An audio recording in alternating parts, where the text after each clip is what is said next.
Welcome to the deep dive. We're here to unpack complex ideas, uh, turn them into actionable insights, maybe some surprising facts along the way. And today we are really booking text. It's called the Parousia as Atavists Understand It by Mark Mountjoy. So our mission really is to explore Mountjoy's argument. It's quite nuanced and it challenges a very widely held view. We want to invite you to consider maybe a fuller picture of how God's victory was accomplished. Get ready, because we're going to unpack some, well, genuinely unexpected historical bits and prosthetic interpretations here. Absolutely. And what's interesting right off the bat is how the author, Mountjoy, starts. He actually begins by acknowledging and showing appreciation for full preterist colleagues. You know, those who believe Christ's return, the judgment on the temple, all that was basically done and dusted in AD 70. He praises their commitment to Scripture, their insights. He sees them as correctly understanding that we are living in the fulfillment of God's promises. He's not trying to tear them down. Okay, so it's not like a direct refutation. It's more like an invitation to broaden the scope, to expand the timeline. So if the common preterist view wraps things up neatly in 70 CE, how does Mountjoy see it differently? What's the core idea of his expanded view? Well, his core proposal is that the Parousia Christ's return wasn't just a single moment in AD 70. He sees it as a much longer systematic campaign, spanning, believe it or not, 74 years, from 62 CE all the way to 136 CE. 74 years. Wow. Yeah. And he uses this analogy, comparing it to the pattern of deliverance from Egypt. Remember, God didn't just snap his fingers and free Israel. No, it was a systematic campaign, the 10 plagues, right? Building pressure, escalating until Pharaoh finally broke. Mountjoy suggests Christ's return worked similarly, a kind of second Egypt campaign against the covenant-breaking system in Judea. That's a really vivid analogy. Okay, so if the 70 CE view has merit, as he acknowledges, where does he argue it falls short? What makes it incomplete in his eyes? Well, the crux of his argument is that pretericism, while correct on many points, is maybe operating on only half of the necessary framework, like half the picture. They rightly focus on that 40-year typological pattern. Think Israel wandering the wilderness for 40 years. In biblical terms, that often signals, judgment, disinheritance, and that fits the AD 70 timeline. Okay, so that's one pattern, the 40-year judgment one. What's the other half then, the missing piece? The missing half, according to Mountjoy, and this is really crucial, is the 70-year exilic period pattern. You have to remember, post-Second Temple Jews, especially after 70 CE, they were absolutely clinging to the hope that the temple's destruction was temporary. Just like the first time with Babylon. They fully expected national life, the temple, the sacrifices, all of it, to resume after 70 years, just like it did after the Babylonian exile. Ah, right. So the idea that everything just stopped, finished in 70 CE, that would have sounded completely wrong to a Jewish person living in, say, 71 CE. They'd be thinking, okay, start the clock. 70 years. Exactly. And the author argues that because the standard preterist view often overlooks this powerful 70-year restoration expectation, it can't fully account for what happened later. Specifically, things like the Kitos Wars around 115, 117 CE, which were huge Jewish revolts across the empire, and even more significantly, the massive Bar Kokhba revolt from 132 to 136 CE. So Mountjoy is saying these later revolts weren't just like random aftershocks. They were intrinsically linked to this timeline, part of the unfolding plan. Precisely. He argues they are integral. And he backs this up with some compelling biblical evidence that he believes points clearly to this longer prophetic timeline beyond AD 70, evidence that a purely AD 70 framework struggles to explain. Okay, let's get into that. What's some of this evidence? Well, first he points to Daniel 7.1. Daniel says that after the fourth beast's kingdom, its dominion is taken away, but then it says the rest of the beasts, which represent Babylon, Persia, Greece, their dominion was also taken away, but crucially, their lives were prolonged for a season and time. Mountjoy argues these earlier powers still had influence, they still struggled after AD 70, so you need more time for that prophecy to fully play out. Okay, interesting. What else? Then there's this concept he calls the divine halving of the prophetic week. It's a specific interpretation, but basically instead of one single 84-month period of tribulation or war, he suggests God strategically split it into two distinct 42-month judgment periods. The first one is the well-known run-up to AD 70, say 6770 CE. Then there's a second 42-month period later from 132 136 CE during the Bar Kokhba revolt. He sees this split as divinely planned for different stages of the victory. A two-part judgment period. Okay, he also brings up the seven thunders in Revelation 10.4. John hears them, but he's told to seal them up, not write them down. Mountjoy interprets this sealing before AD 70 as meaning their message was reserved. Reserved for the final phase of God's campaign against the unfaithful Hebrew nation, specifically unfolding in that second 42-month period, the 132-136 CE window. So things kept hidden until later. Right. And then there's Ezekiel 38:39, the prophecy of Gog and Magog, this huge final battle imagery. Mountjoy contends that this prophecy doesn't really find its fulfillment if everything starts at AD 70. He argues the Bar Kokhba revolt is the historical fulfillment of that final Gog-Magog scenario, symbolically echoed in Revelation 20. Wow, connecting Bar Kokhba to Gog and Magog. That's a strong claim. It is. And finally, he links the ultimate defeat of Bar Kokhba in 136 CE to prophecies about the final scattering of the power of the holy people. He points to Daniel 2.35, where the statue is smashed and becomes like chaff blown away, and also Revelation 20.11, the great white throne judgment, where earth and sky flee. He sees 136 CE as that moment, the final decisive scattering, the end of any collective power. Okay, so putting all that together, what the author seems to be saying is that these different prophecies, they actually require a longer time frame. They don't all neatly resolve in 70 CE. And what this means for you listening is that from this perspective, these second century events, the Kido's War, Bar Kokhba, they aren't just historical footnotes. They're actually vital pieces of the prophetic puzzle, necessary to complete God's whole design.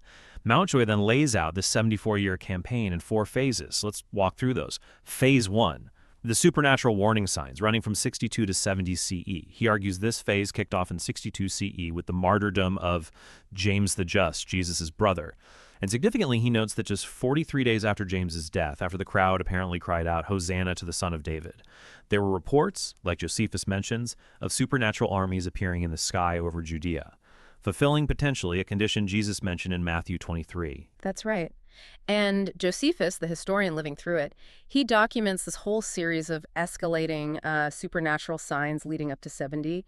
Things like strange lights over the temple at night, a cow giving birth to a lamb right as it was about to be sacrificed, these massive, heavy temple gates swinging open on their own, and even reports of voices heard coming from the Holy of Holies saying, "Let us depart." Mm-hmm.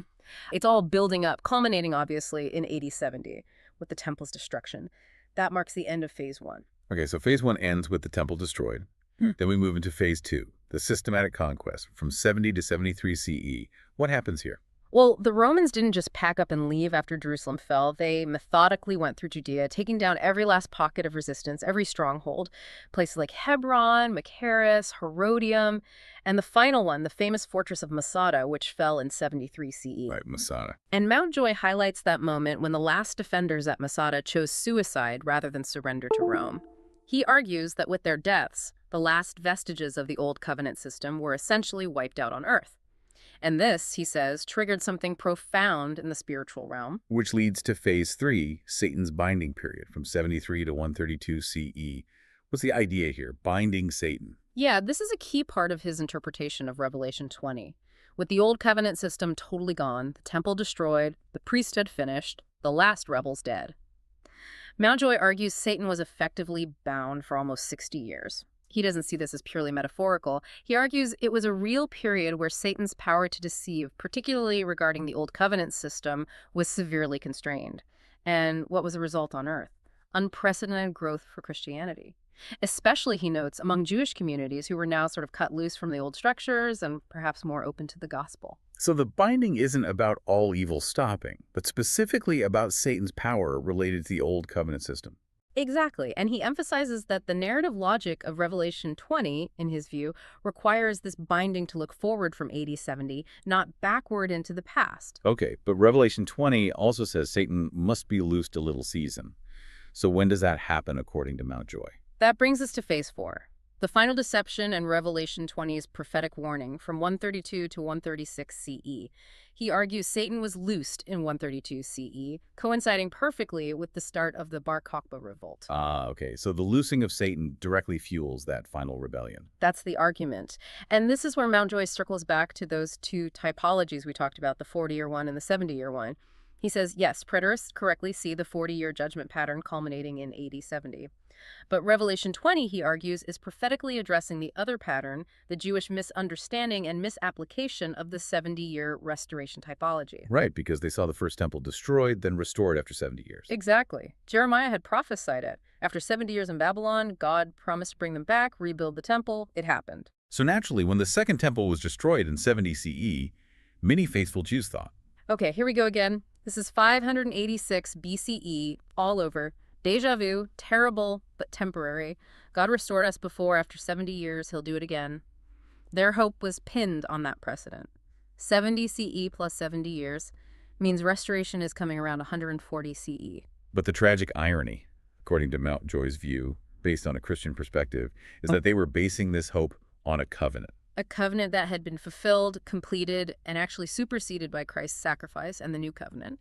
Their plans, however deeply felt and biblically based in their minds, were resting on essentially an expired contract. That's a stark way to put it. And the timing of the Bar Kokhba revolt itself is revealing, Mountjoy notes. It reportedly launched during the Feast of Sukkot, or Tabernacles, in the autumn of 132 CE.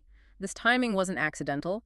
It was likely calculated based precisely on their 70-year pesher, their interpretive framework pointing towards imminent restoration. It's a Lupton Feast of Temporary Dwellings, right? Yeah. Emphasizing fragility, dependence on God.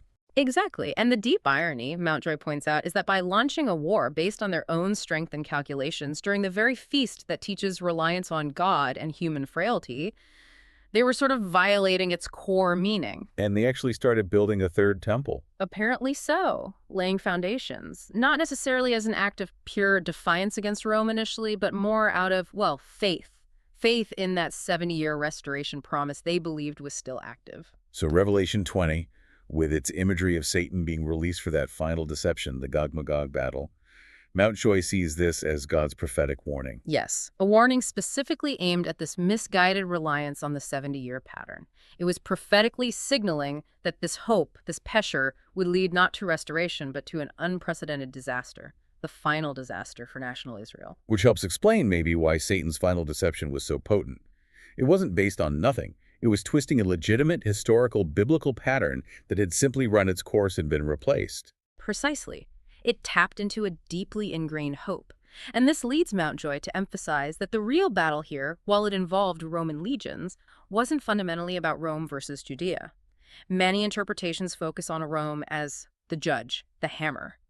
But he argues the deeper conflict was spiritual. It wasn't about political freedom. It was about finalizing the transition from the old covenant to the new against immense spiritual opposition. So the primary enemy wasn't the Emperor Hadrian, but Satan, in this view, exploiting that lingering Jewish attachment to the now obsolete temple system, specifically through their misreading of the 70-year restoration pattern. and Rome's role in all this. Fascinatingly, Mountjoy portrays Rome almost as God's unwitting instrument throughout the entire 74-year period.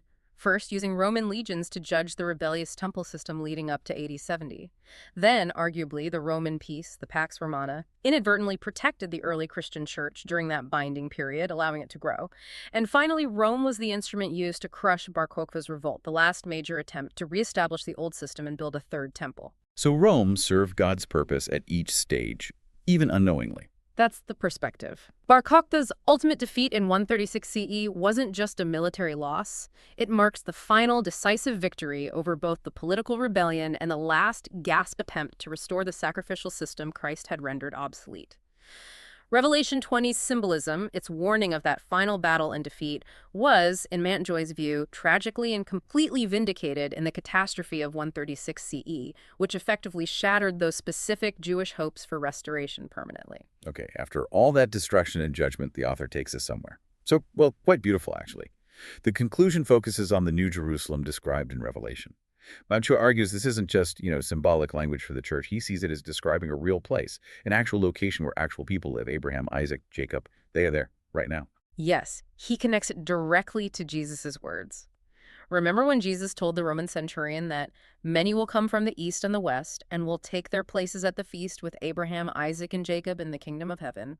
Mountjoy takes that quite literally. Jesus was describing actual people sitting down at an actual heavenly banquet with the actual patriarchs in their actual home, the New Jerusalem. So this whole 74-year campaign, from 62 to 136 CE, It wasn't just about tearing down the old system. No, it was simultaneously about fully establishing access to this new reality, this heavenly home. Christianity didn't just, win a theological debate over Judaism. In this view, it gained permanent open access for humanity to our true eternal dwelling place. And this leads to Mountjoy's gentle challenge, particularly aimed at those holding a strictly 80-70 view. He suggests that while the preterist framework is correct in what it affirms, it might be operating on only half the equation. It's missing the other crucial factor that was driving Jewish consciousness, and importantly, Jewish action in the decades after 80-70. Right, it comes back to those two biblical patterns. The preterist view focuses on the 40-year judgment typology, which fits 80-70. But Mountjoy insists we must also account for the fact that the Jewish people at the time were operating with two rationales. The 40-year one, yes, but also the powerful 70-year restoration typology. Exactly. And if you ignore that second rationale, that deeply held 70-year hope based on the Babylonian return, Mountjoy argues you simply can't explain why Jewish resistance kept erupting with such, well, ferocity and regularity throughout the late 1st and early 2nd centuries. These weren't minor skirmishes. It makes sense. Your view, if you hold it, that everything was totally finished in 70 CE. That would have been baffling, incomprehensible to a Jew living in 71 CE. Absolutely. They weren't thinking, well, that's it then, game over. They were thinking, okay, the clock started 70 years. We wait for God's restoration just like our ancestors did after 586 BCE. Yeah. This expectation wasn't some fringe idea. Mountjoy stresses it was a central driving force behind the continued messianic fervor and these massive uprisings like Kitos and Bar Kokhba. And the author loops this back to Revelation 20, suggesting it prophetically anticipated this very scenario. Yes, he argues Revelation 20 was directly addressing this specific dangerous misapplication of the 70-year restoration pattern. It was implicitly warning that relying on the Babylonian precedent in the post-Christ era would lead to another devastating national disappointment, another catastrophe. So the Day of Visitation or the Parousia? It wasn't a single 24-hour event, any more than the Exodus from Egypt was a single day. Mountjoy portrays it as a drawn-out, systematic, 74-year campaign. A campaign that methodically dismantled the old system and culminated in God's complete and final victory over every rival claim to his eternal priesthood and his eternal city. And this longer view, this 74-year campaign idea, might shed light on some New Testament phrases. Potentially, yes. Mountjoy suggests it could help us understand what Paul meant by phrases like the day of Jesus Christ in Philippians 1.6 or the day of our Lord Jesus Christ in 1 Corinthians 1.8. Well, think about how we use language. We talk about D-Day, right? Yeah. We often mean the entire Normandy campaign, the whole operation, not just the landings on June 6th itself. Right. It signifies the whole event. So maybe Paul's day of Jesus Christ wasn't referring to a single point in time either, but could have encompassed this entire 74-year period of Christ's progressive, systematic victory over the old covenant world. The whole campaign. That's a fascinating thought. So, wrapping this up, what does this perspective mean for you, our listener? Well, this deep dive suggests that understanding this dual typological framework, seeing both the 40-year judgment pattern and the 70-year restoration pattern that animated Jewish hope, might unlock a richer, perhaps more complete understanding of 1st and 2nd century history and prophecy. And it leaves us with a question to ponder. If we consider a potentially longer, more systematic time frame for the fulfillment of these specific prophecies, how might that way of thinking shape your perspective on other biblical narratives, or even other historical events you might study? Lots to think about there. Thank you for joining us on this really deep dive into the Parousia as Atavists understand it. As always, keep digging, keep questioning, and keep exploring.